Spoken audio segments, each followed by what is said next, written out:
Today, we're gonna be playing and creating the strongest team in anime, Vanguards, filled with Monarch units and just some of the top heaviest hitters here in AV and some of the best units. So without further ado, let's get this video started. By the way, if you guys don't know already, our goal is to eventually reach 100k subscribers, and by subscribing before we get to 100k subs, you officially become an OG subscriber of AB Play. So if you're enjoying this content so far, then don't forget to like and sub, and without further ado, let's get started.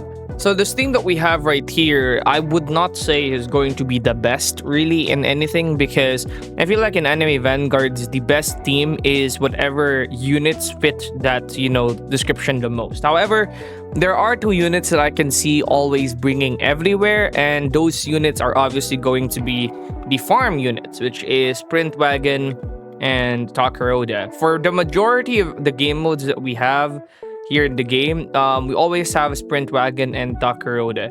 So yeah, they're gonna be part of this, obviously the strongest or best team right here.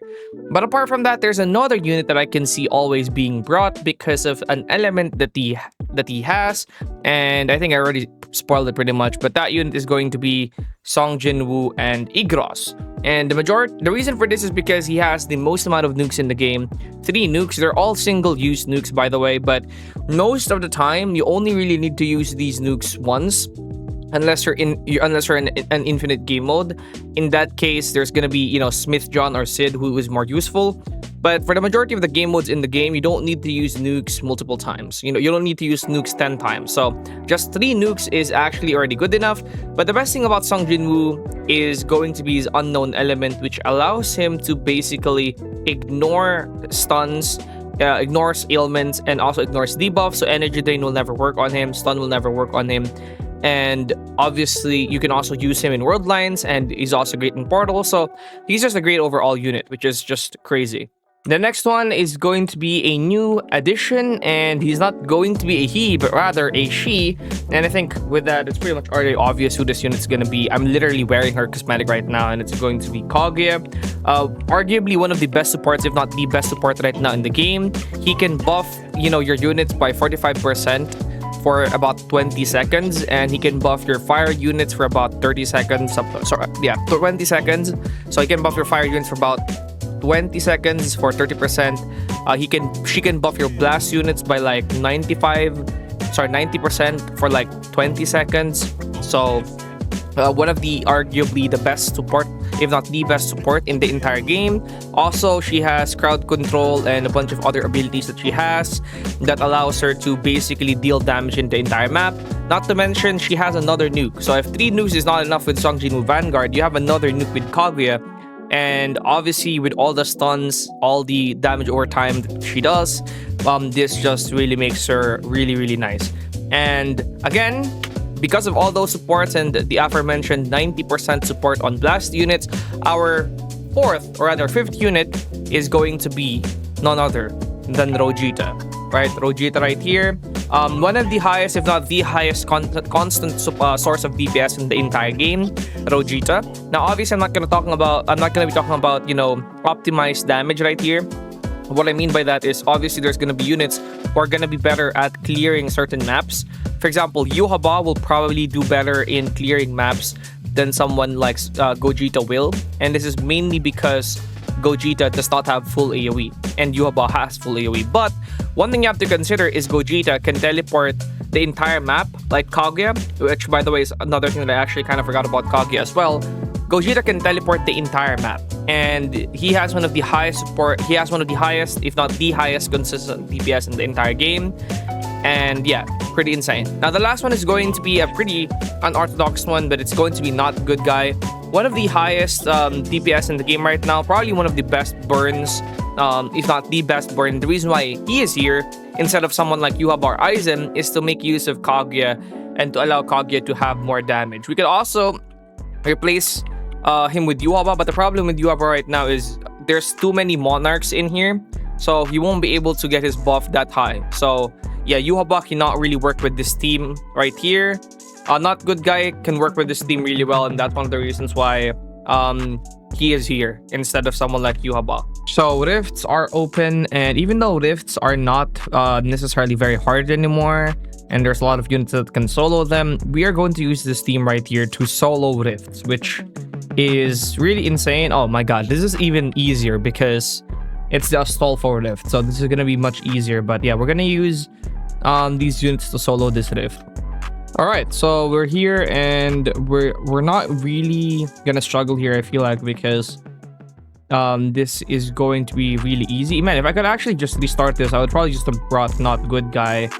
This is gonna be like really easy, honestly. So yeah, we're gonna put Bear here.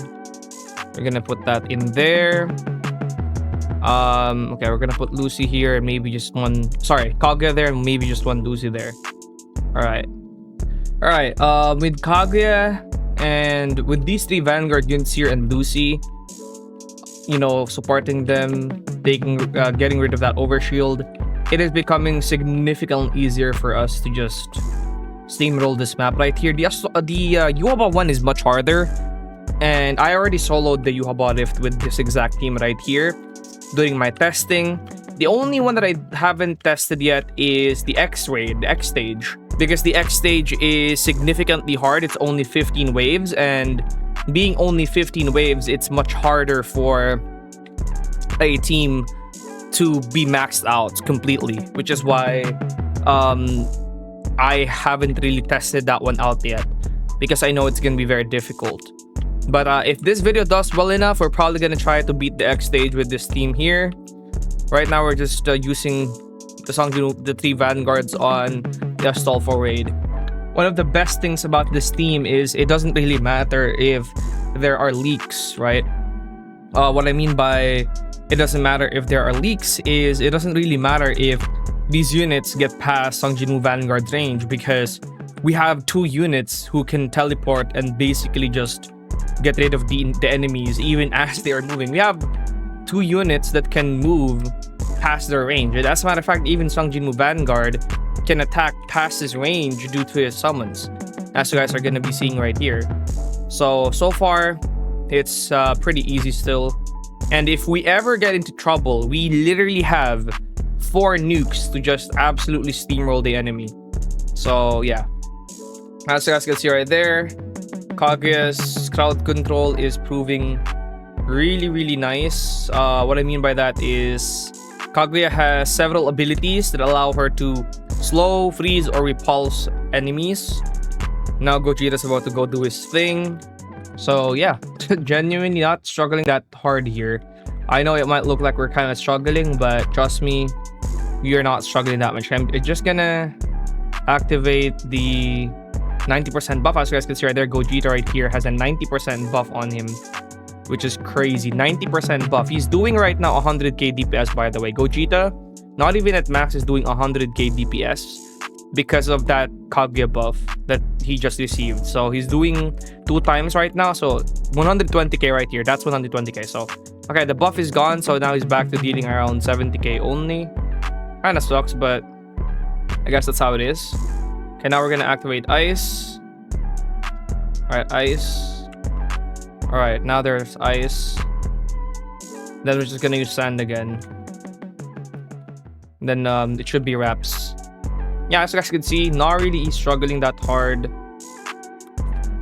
Alright, so Sand again. Okay, on cooldown. But when the cooldown's off, we're gonna get a 90% buff on Gogeta and the 45% buff on the normal units.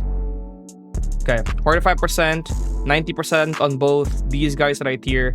So now they're back to dealing... Okay, this one right here is like around 150k DPS, basically. So yeah, for the people that are saying Gogeta is kind of ass, well, there's the response that I have for you. If Gogeta is ass, then how is he dealing like 150,000 DPS? So now, Rider Black is going to be a problem, but needless, we literally have so many nukes to just go handle him. Or, yeah, him, because he's a guy. I forgot. Yeah, we already got this in the back. We already have Steel here in the back right here. So with Steel being in the back, it's pretty much GG's, honestly. What I mean by that is, because Steel is in the back, it's pretty much done because he has 3 million there. So okay, we're doing Yeah, look at the DPS right now. That's 140k DPS being done to Rider of Black right there. 140k DPS is crazy. Look at how fast he was just obliterated. Crazy, right? If you guys enjoyed this video, please don't forget to like and subscribe. If this video does well enough, I think I'm gonna be doing the other maps like the Sid Raid and whatnot. So yeah, we're gonna be doing that if this video does well. So I'll see you guys in the next one. Peace.